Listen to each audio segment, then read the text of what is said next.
We all good? Fantastic. Well, hello everyone, and welcome to this session on our BAFTA game session on social mobility in the games industry and how we're all level the playing field. So, thank you for having us. Hope you're all enjoying the weather. It's nice seaside weather, so I hope you're enjoying that. The good thing about games, I suppose, is we all like staying inside. So, that's a plus, I suppose. For those of you who don't know me, I'm Luke Hebblethwaite. I'm the head of games at BAFTA. And so this is what we're going to talk about today. I'm going to do, basically going to rattle through a quick introduction to the subject of social mobility, or perhaps we should say socio-economic inclusion in the games industry. Talk about that with this wonderful panel shortly afterwards of Catherine Bidwell from State of Play Games, Louise Blythe, who comes from the BBC and works in change management transformation there, and Catherine Ellis from the advertising industry, works as an EDI consultant in that space. And what we're going to hopefully follow that by a short Q&A if we have time. And really want to talk about social mobility issues in games, but also discuss them in comparison to what's going on in TV and advertising and what their reactions to what we're doing are. Games is not an island, and so we're not the only people trying to tackle these issues. And so I think it's useful as BAFTA to bring different industries together and see how we can all learn from each other. So as an introduction to that, I'm going to rattle through some stuff very quickly. It'll take about 10 minutes. But to start off, I think it's important to talk about that social mobility is a human story, right? And it's about how people interact with our industry. So I'm going to use my career as a bit of an example here. It's an accurate diagram of my career to date. And so let's talk about that so we can all just help, pin that on some things of what we mean. So I grew up in a small town in the middle of nowhere, in the middle of the country, the psychological north, even though it looks like it's in the middle. I grew up in this small town. As you can see, there's this kind of 20-mile radius around Buxton of a national park of moorland and not much. I grew up before the internet. So things like creative jobs, the media, and opportunities like that weren't things that were discussed, weren't opportunities that were presented to me when I was that age. I went to a very normal school. My parents were a teacher and one worked in the youth service. They got divorced when I was in my early teens.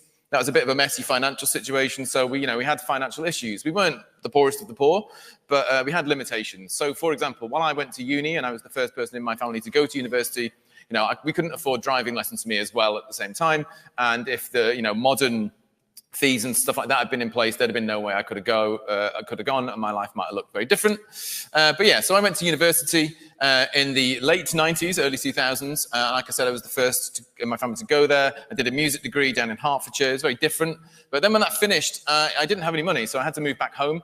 And I worked in this factory, Frodo, not that Frodo, and it's made brake pads. I also worked in things like kitchen porter. I was a security guard. I was the world's shittest security guard. I tried to save up and move to London, which I did. And I came to London and I couldn't get a job.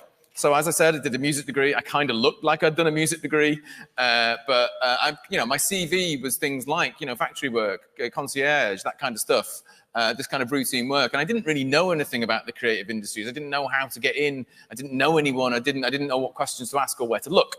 So I struggled for a bit, and I bounced around between boring office jobs, doing data entry, reception, that kind of stuff, which I'm sure is a familiar experience to lots of people, before eventually finding my way into the music industry in my mid to late 20s. And this is really where I started to get a bit of a break. This was a job that was really interesting. I learned loads. I traveled internationally. I worked in rights and royalties in this space, and really it was kind of my break, really. But eventually I decided I liked the music part, but I wasn't so keen on the industry part of the music industry. So I left there in the early 2010s. And bounced around several other sort of skilled jobs by this point. I had skills, I had things I could do. I worked for Doc Martens, I was their global e-coms analyst. I worked for a 3D printing startup. I worked in medical and pharmaceutical PR. Don't do that, by the way. I'd taken a bit of a risk coming out of the music industry, not sure of what I wanted to do. And then, as we know, I ended up in video games eventually after discovering the video games industry existed. So the reason I'm talking about why I've laid this out is that on this journey, there was various points of pressure, uncertainty, financial pressure, uncertainty, precarity in these job roles. I didn't have any money at lots of times here. I didn't know where to go. But also, at various points as well, sort of coming out of the music industry, I'd saved up a bit of money. So I had some financial security then to be able to take a risk to not know what to do next and go and try some stuff out. So when we talk about social mobility, there's a complex story here that it's not always about the poorest of the poor and how that works, which is obviously a part of it. But we experience this kind of things at different points in our lives. It's not just about how much money we have. It's about the things we may or may not know about where to go. So that's just a little run through of that. But while I was at UK, One of the projects I led there was the UK Games Industry Census, which hopefully many of you know. It tells us all kinds of interesting things about social mobility in our industry. The key takeaway really being that the games workforce skews heavily towards people from more affluent backgrounds. This is based on standard government questions on like what your parents did when you were age 14. So it's a very common way of measuring this. And we have an overrepresentation of people from whose backgrounds are from managerial professional backgrounds and an underrepresentation of people who come from semi-routine and routine backgrounds or more working class kind of jobs. And these are all way over or under the national average accordingly. But that can be, it's good to contextualize that. So if you compare that to where we are in other sectors, versus the other creative industries, games is right at the top of this table in terms of the amount of people from managerial professional backgrounds. So it's top of the table in not a good way. We're above the film industry, we're above architecture, things like that. So you're more likely to be from an affluent background in games than you are in those industries. If you compare it to the wider industries, we are comparable with kind of lawyers as a concept for roles in this industry. We're above management consultants, which I think is quite an achievement in some ways.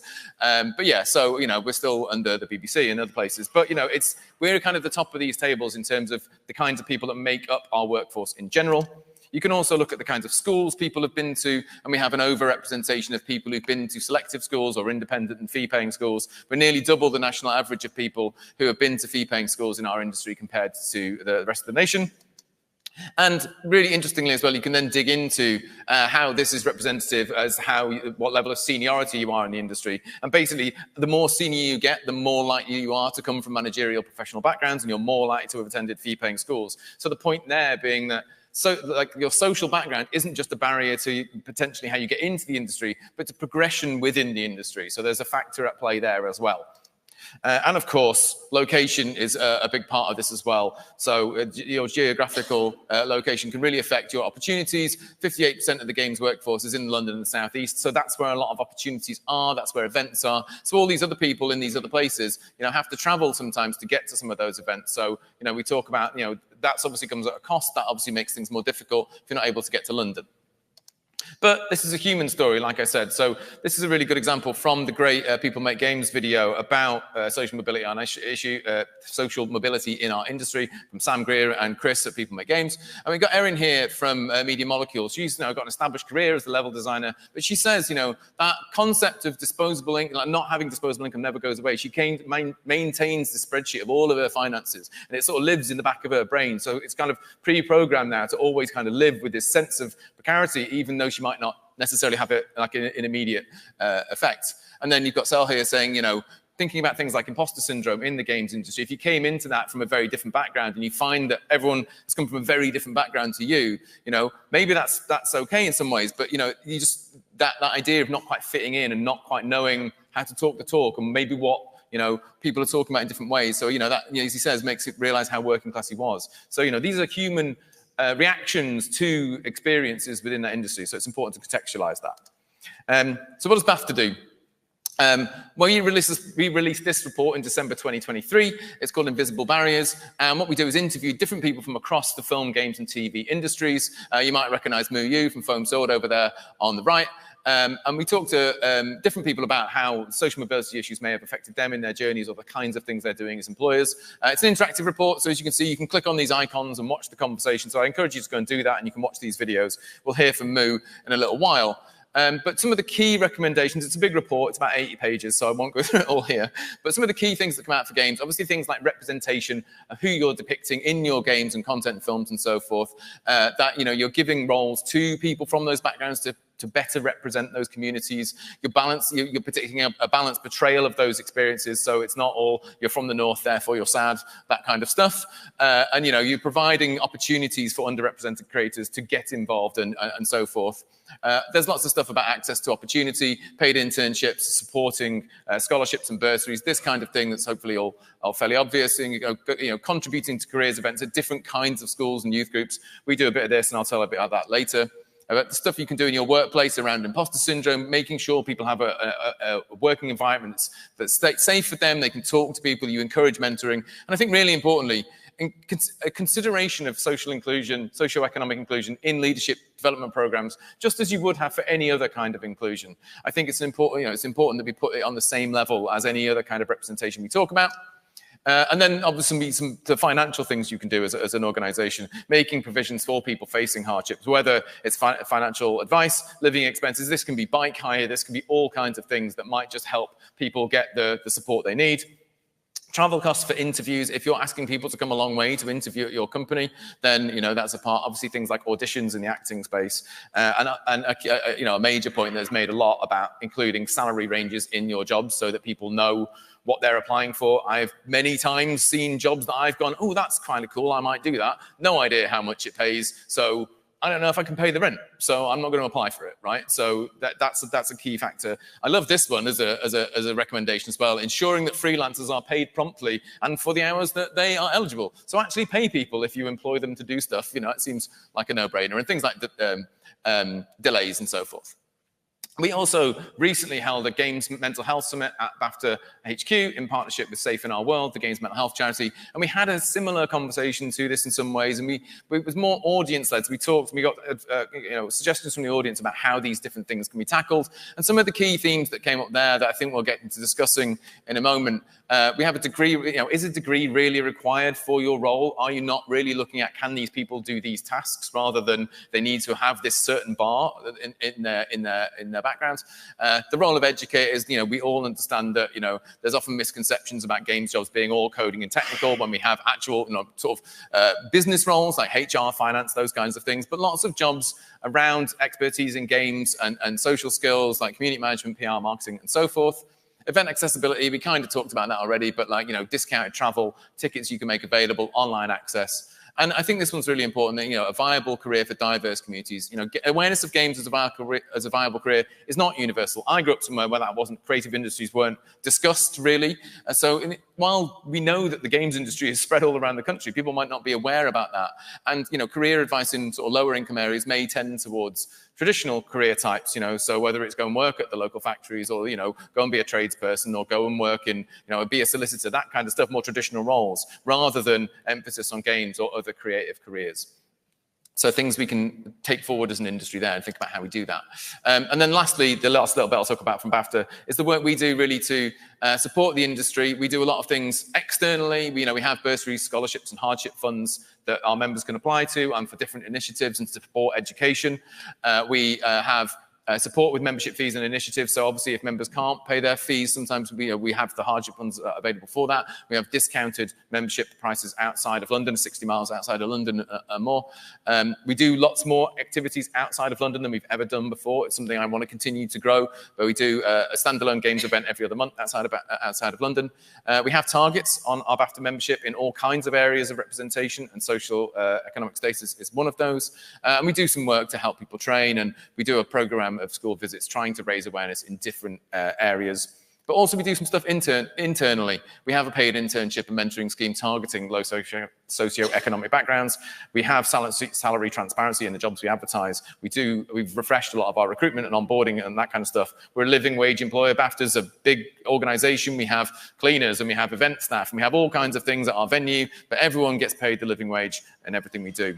And we do a lot of feedback within the organization in ways that the people from different communities can feedback to improve the workplace culture. So that's just a bit of an overview to hopefully frame now what we're going to talk about with our wonderful panelists, who I will now join. So yeah, if I could just ask you to introduce yourselves while I take a seat. Kath, we'll start with you. Hi, I'm Catherine Bidwell, and I am founder of the independent games company State of Play. Thanks, Catherine. I'm Louise. I work at the BBC. I'm a print journalist by profession, and I make TV shows for 10 years.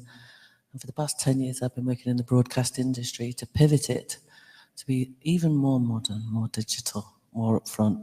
But in that time, in the past 6 years, I've been working in the field of social mobility. And for 2 years, I've been with BAFTA on the Learning and Inclusion Talent Panel, supporting their work, which, as you can see, is coming on brilliantly. Hello, my name's Catherine, and I've worked in advertising for 20 years. I was most recently managing partner at McCann, which is a huge global agency with about 24,000 staff. Quite interestingly, they're the only advertising agency with a UK network. So we have a London office, a Birmingham office, Bristol and Manchester, which we might touch on later. And about a year ago, I stepped down from that role and I'm studying a PhD at Bournemouth University, looking at the linkage between diversity in teams and the creativity of their output. And I also consult with big brands through a consultancy called Creative Equals, like McDonald's and PepsiCo, on how to make their marketing more inclusive. And that often comes down to making their processes and their people more inclusive as well, because we kind of say who makes the work shapes the work. So you can't really kind of deal with the external manifestation without dealing with the internal processes and people. Yeah, fantastic. And so, yeah, I think we've got two Catherine, so Kath Bidwell. I'm going to start with you, and we're going to talk about, you've got a lot of thoughts around job descriptions and how they work and the kinds of language we've got as part of that. Just before we start, I want to show this video from our Invisible Barriers report from Moo Yu from Foam Sword and what he had to say about it, which hopefully comes out okay. Is to focus on task-driven job descriptions rather than requirement. Basically, so instead of saying, oh, I'm looking for someone with like 3 shift games and 6 years in the industry, because I think even if those were good measures to search for someone, the way applicants will interpret requirements is different based on how marginalized they are. And so like I always make sure the job descriptions are written in a way that say like, this is actually what I need you to do when you come into the office to work. And if you've done that before, you can easily, think to yourself like, oh, I can I realize that it's write summary story arcs for a number of characters, right? And people are like, oh, I can find all that. And I think it's much easier I think the difference between how someone that feels a lot of pressure and all the pressure interprets, can I do this task versus am I at this bar, is, I think the gap is a lot narrower. Yeah, so I just wondered, what your thoughts are on that. Is that something that rings true with you as well? Yes, I think it sums it up really well. I was at a leadership networking event like years ago, and someone came up to me and asked me what school I went to. And I was really confused. I was like, why do you want to know about my local comp? Realizing he wasn't actually asking me that question. He meant what private school I went to. Luckily, that was a few years ago, and I do feel there has been a slight shift in our industry, although the stats that have shown up there is maybe not as much as we want. But we're a small independent game studio, and we are very task focused. So we will say, obviously we need people to come on board with certain skills, but it really does not matter whether you have a degree or not. We are looking at your portfolio. We are looking at what kind of games you make and whether we feel like they fit with the games we're looking for. And in the job description, we have a job description from State to Play studio. So and you'll have a feel for what makes a game great, and that.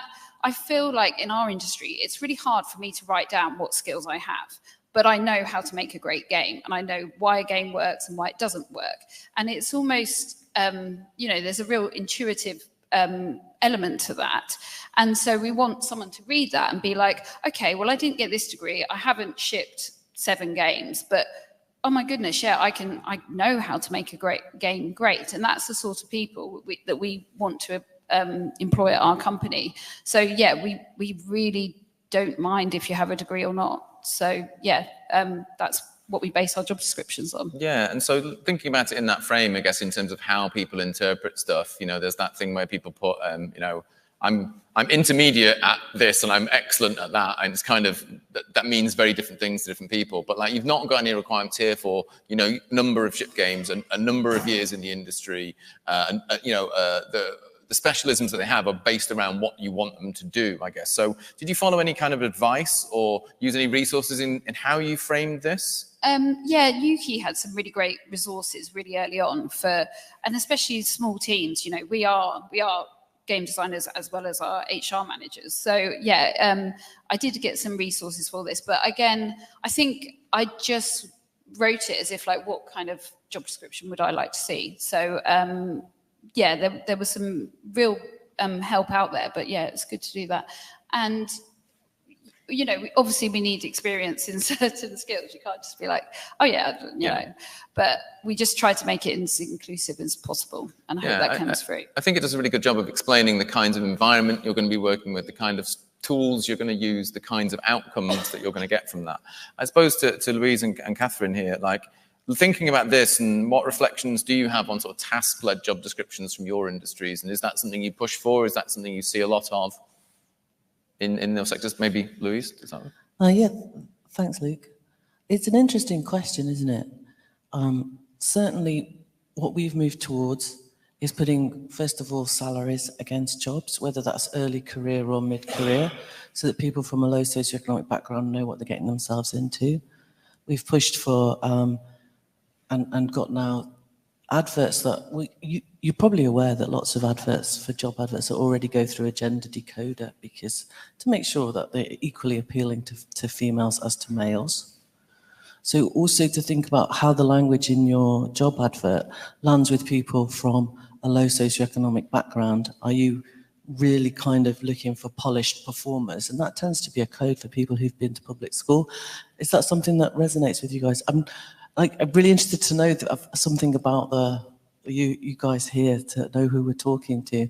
Like, I guess if you work in a games company, do you want to raise your hand? So, good people. And if you work in organisations that support the industry, like me, yeah, lovely. A bit of a mix. Hi, everyone.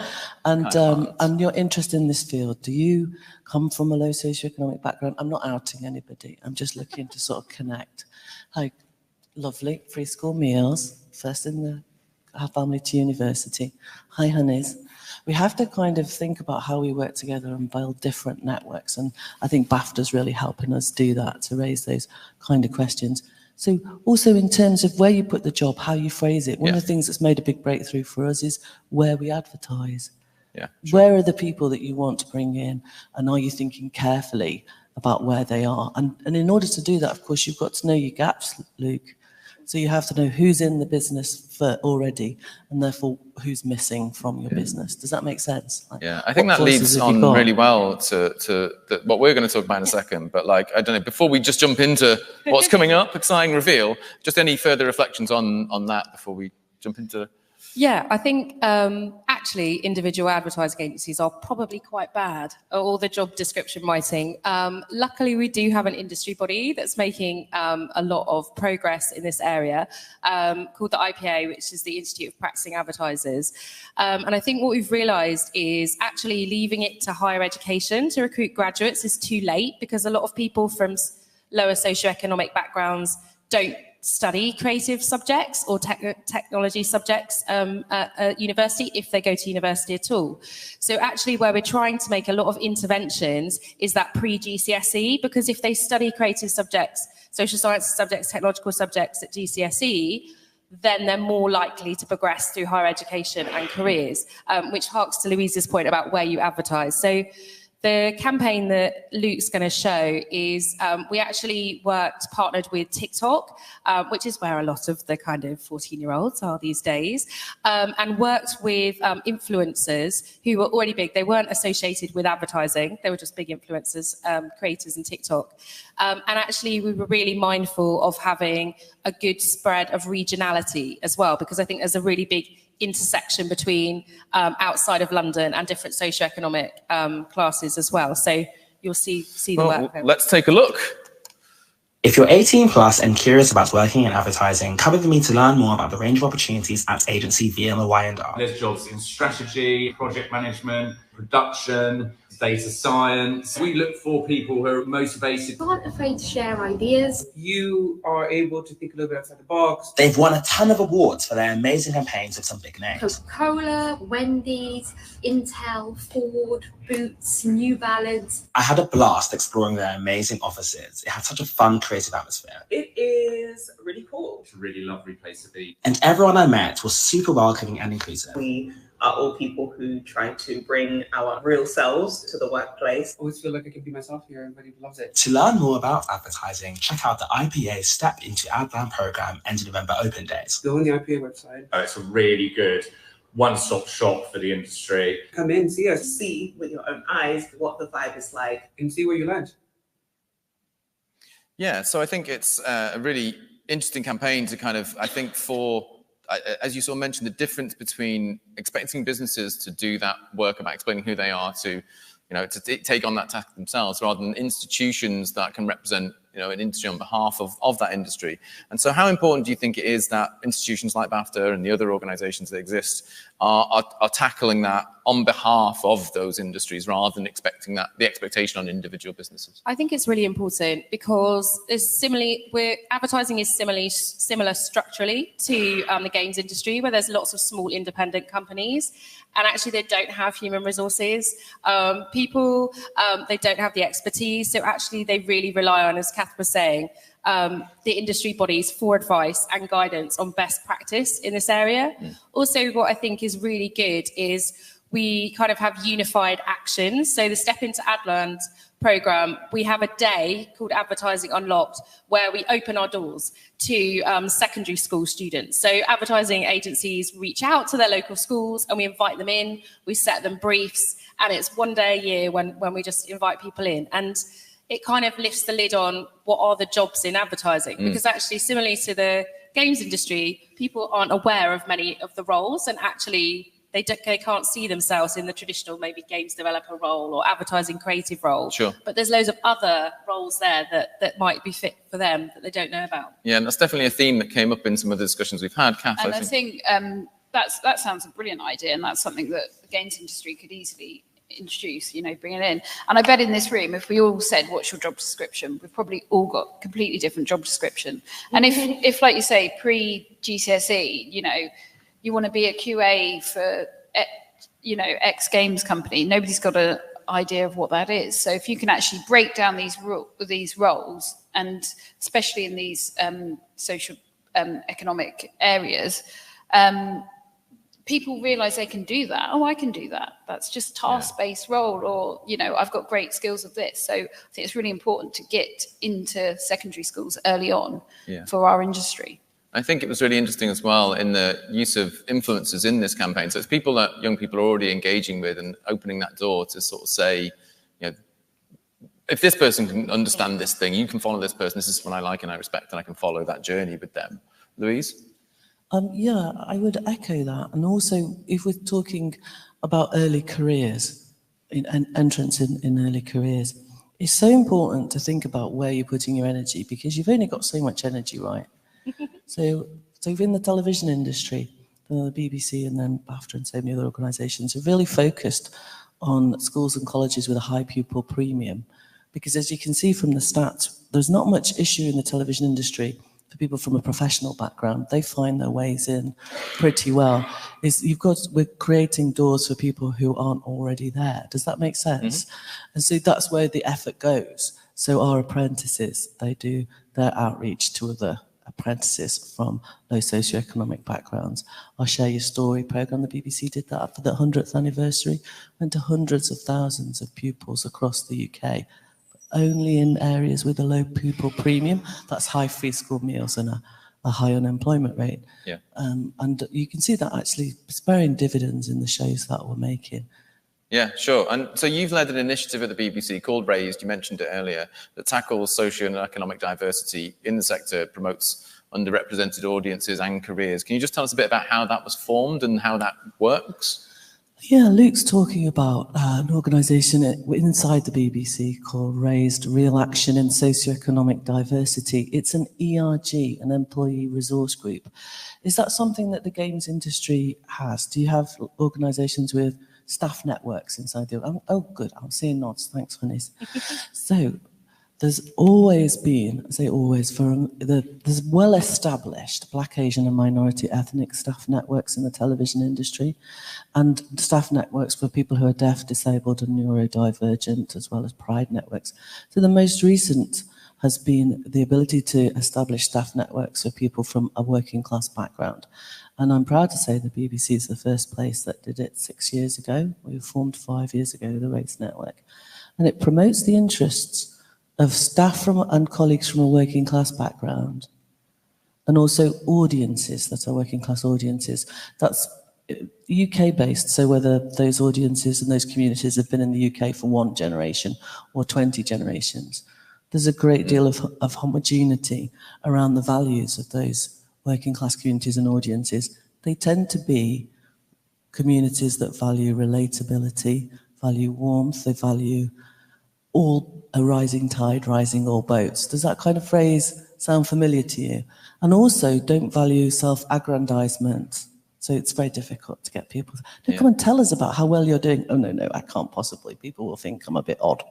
It's not proud. So there's lots of common values, and we've been able to use that as a platform to give confidence, because we've been able to show people who are the people inside the BBC and then in the wider industry who have a working class background, who are successful, who are reliable, who do a great job, who really cut through. And with the advent of people that you can look at and see and go, oh, do you know what? They're top, they're really good. It has built confidence among a group of people where you can see that so many people do come from what they call professional backgrounds, A, B, and C1 backgrounds. Yeah. I think that's, as well as the you touched on a little bit there, that intersectional nature of this, that, socio-economic status is interlinked with lots of other areas of underrepresentation, ethnicity, gender diversity, all that kind of stuff. Kath Bidwell, I wanted to just kind of come back to games a little bit on this. And so what sort of interventions that have existed in the games industry that we've talked a little bit about before, like that Kickstart, and like what interventions do you think have been the most successful that we've done, and what else would you like to see? I think Intergames had a great Kickstart one, but again, that funding kind of ended in 2022, I believe.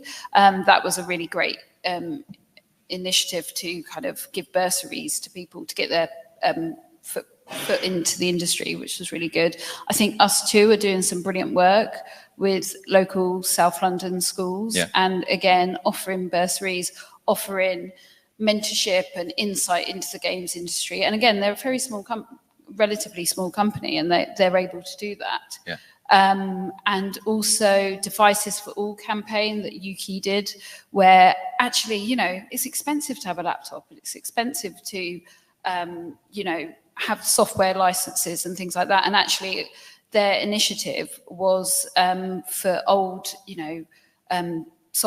hardware and software from companies to be donated and passed on, because that's the real barriers, of, yes, I want to design games, but literally I can't afford to do it. If you don't have a laptop, you're going to find that difficult. And you don't want this to become a hobbyist, for the elite, that if you can afford it, yes, you can become a games designer. Yeah. So they're all really good initiatives, and there's lots more out there that that I'm sure I haven't got the information on right now. But again, I think we've all harked slightly about the education as well, and getting, creative education up the agenda and seen as important. And hopefully with this new government, they've got some great things coming up. I think it's going to be interesting times, certainly, as we embark into a new world. Yes. So we'll come back to that again at the end, hopefully. But so, Catherine Ellis, I want to come back to you. We talked about the PhD you mentioned earlier, which I've got a summary of that you kindly provided me before this. So this is kind of looking at how diverse teams can influence creative thinking in organizations, and whether that is true, and what evidence there is to support that. So maybe you could just talk a little bit about what you're aiming for. Yes. So we all assume in the creative industries that the more diverse a team, the more creative the output. There's no evidence for that in the creative industries at all, because we're underfunded for research. All the evidence that we have is either based on financial performance or it comes from STEM industries. So I'm looking to build an evidence base so we can have a more educated discussion about actually what is it that makes you different, and what is it that enhances your creative abilities or makes you think in a different way to someone else. And my research, what I want to do is turn a lot of research on its head.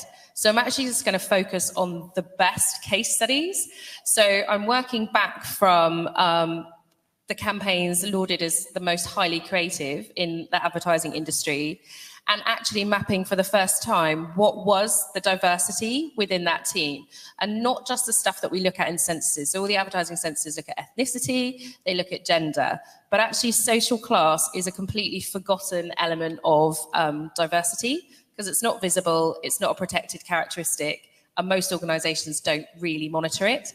So I'll be looking at those type of characteristics, and then correlating that to people's cognitive abilities. So there are ways that they think creatively. There are tests to do that. And learning, okay, from those teams, how did you make it work?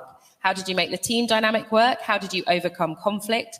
Because what we do know from studies is that actually putting more diverse teams together can increase conflict. It can make working more difficult. People can have less job satisfaction because of the conflict. So diversity is difficult. And what I want to do with my research is look at the ways how high-functioning teams have overcome that and what we can learn from that so we can recreate that environment within other working environments, bring diverse teams together. Yeah, and I think that rings very true in games and the different kinds of outputs we see in games, and talk about on-screen representation and authenticity of experience, that kind of stuff. So I'm going to move on from this very quickly, actually, because we've only got a few minutes left, and I want to talk about this really with you, Louise, talking about some of the areas of underrepresentation. We're talking about this is work BAFTA does with young people. So we have a Young BAFTA initiative, and it's like young game designers is part of this, which is a national competition for young people. And it's all about basically transferable skills that we can teach through exciting young people about games and other creative industries.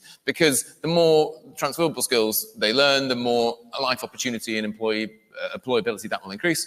And we do things like in young game design. So this is things like active listening, so taking a brief, collaboration, working in group activities, that kind of stuff. But the important bit is this where we do it. And so we use the ratio of free school meals in schools as a measure of where we hold these events. So from May to June this year, we're in Derby, Leeds, Manchester, Nottingham at schools where the free school meals ratio was double the national average. And from September, we'll be in these other places, Glasgow, Edinburgh, Cardiff, Hastings, London, where the schools will be going to have an average of 60% free school meals, which is, again, over double.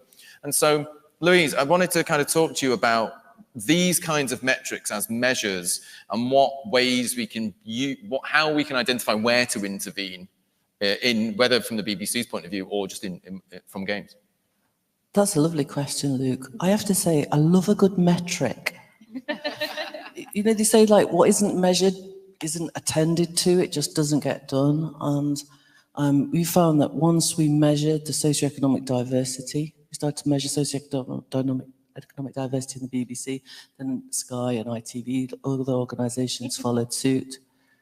And it was really interesting to be able to see that as a distribution across entry level, mid-career level and senior level, and to correlate it with Black, Asian and minority ethnic understanding and disability, to be able to have a sense of which gender from where was getting on. And it won't come as a surprise. I'm sure you understand the archetypes in the industry, and it turns out it's pretty similar to the games industry.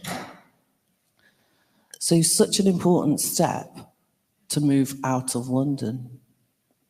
And I say that because London's quite an affluent area. 52% of the population of London was born outside the UK, so it's super diverse as well. So you are getting a diversity of thought, but are you getting a diversity of economic background? Mm-hmm. And that's what's motivating BAFTA and so many organisations like yours, Catherine, to move out and to reach into other communities.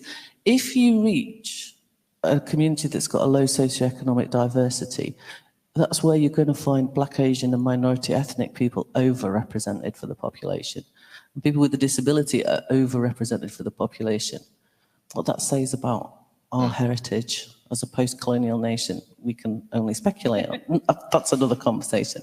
But that's we have 2 minutes, so I think we probably won't get into that quite yet. We'll leave that one there. But that's the reason why BAFTA and other organisations are making such a stride. It's been 10 years since the BBC started. It's across the UK. Mm-hmm. And just on this point, when we're thinking how far the BBC's moved, it's now measured its SED.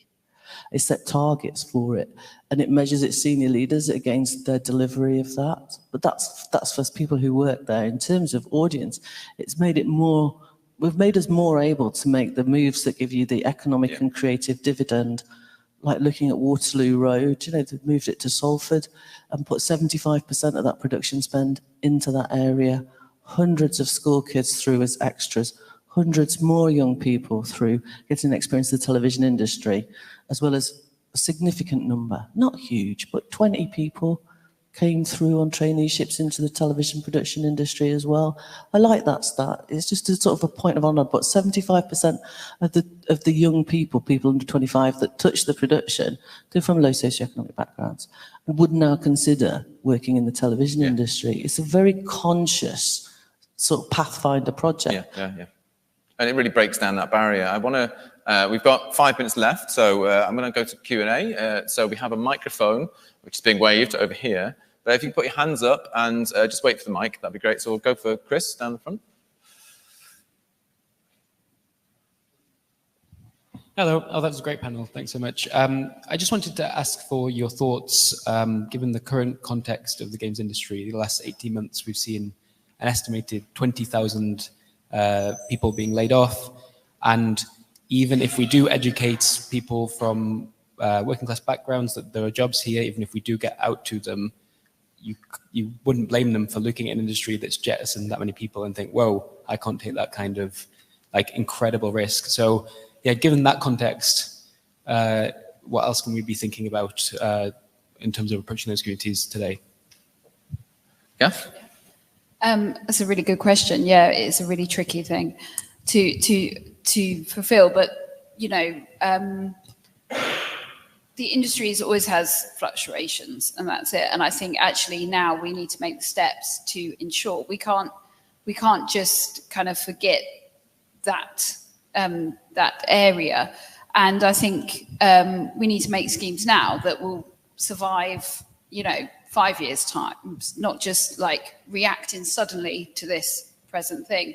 But yeah, job security is a real worry when you're from a low socio-economical background. And, you know, and I think making sure internships are paid for, or like if you're losing money as a company, don't go back to like, let's get lots of free work experience. It's not good. So just keeping those kind of principles of, okay, we will continue to work towards this fairness, I think is really important. But yeah, I think there's still jobs to be had, and this is, fingers crossed, a short-term blip in our industry, but it's across kind of the creative industries as well at the moment. So yeah. Yeah, definitely. And I think, you know, that certainly when we're talking about the education process, you know, like you say, hopefully this is a fairly short period, you know, a couple of years or whatever it might end up being. But, you know, in 5, 10, 20 years' time, when those people are in different roles, different levels of their, different places in their lives, you know, I think we're all fairly sure games will still be around and we'll still be making them. So there's creating an opportunity for that workforce of the future to be more representative of the people that they're making games for. I don't know if you guys had any other thoughts on that, or we can take another question. I just say I take heart from KPMG. It's not often you take heart from consultants, but KPMG do a great deal in the area of social mobility. And they're working with an organisation that's pointing out the tens of billions lost to the UK economy because we aren't enfranchising people from working class background. So I think that mobilising this as a thought is going to increase our economy, and that's where I'm putting my hope and energy. Any other questions we've got in the room? Yeah, down the front, if we take that. Thank you. Hello, thank you very much for today's panel. As someone who's sometimes in a hiring manager position, I wonder, like, once you get into those interview stages and stuff, have you got any advice for, beyond making sure those interview panels are diverse, so you're seeing a bunch of different people on the other side of the table, have you got any tips for beyond the job application for a company looking to hire? To bringing in diverse candidates and getting them through the interview process once they're in there. I think one of the points you make about having a representative interview panel is really important. And I think that's important as well when you have kind of panels deciding on promotions too. So a retention thing as well. One element that's been kind of found by various, probably KPMG and Harvard Business Review studies, is that actually without that, it's best not to talk about interests and hobbies at an interview, because actually they are very classed, if you see what I mean. Because, you know, someone who has been to lots of cultural things or may have enjoyed sailing or those kind of things, probably but not best to talk about. It's actually probably better to focus on those kind of task-related skills and things that are more relevant to the job, because people from a lower socioeconomic background won't have been on gap years and things like that. So, that's one kind of area that I'd say avoid that judgment and focus more on the role you're talking about. Yeah, we've got, sorry, go on. Yeah, go ahead. I was say, Luke, one of the tests you would say is, at what age did you learn to ski? And if you learned to ski at 3, it's a very different experience from learning to ski at 35 when you paid for it yourself. One of the things that is really important is to understand how you're going to pivot your senior leadership and your leadership so that they open themselves to a new lens and new languages and new ways of thinking. Yeah, great. Well, just had the time's up sign waved. So thank you very much for attending today. Thank you so much to our panelists for being so great. And I hope you've enjoyed today and you found some useful takeaways. Do come and talk to us at BAFTA, and do come and talk to our panelists if you've got any questions or thoughts or ways we can all move forward. So yeah, thank you very much.